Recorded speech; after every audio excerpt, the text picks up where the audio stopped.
Hello, good morning guys. Ito po yung ginawa ginawa namin guys. Ano siya? Potatoes with chicken. Pinahulma namin yung parang bola guys. Yung potato, pinakuluan muna, tapos sinulma na parang bola. Oo. Tapos hinalo po dyan sa manok. Ano na lang siya, nilagay siya dyan guys sa manok guys para yung magkalasa po siya yan.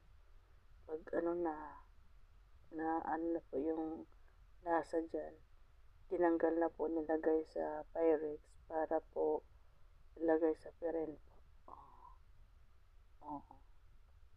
Transfer po siya sa Pyrex para ilagay sa piren. Yung natira dyan nga manok guys, nilagay po sa ibabaw. Lagay lang siya sa ibabaw kasama yung sauce. Yung manok, ano po yan, yung opo, iniliit-lit mo lang. Yan. Parang shawarma style yun. Iyan na po siya ng liit-liit, tapos ginisa.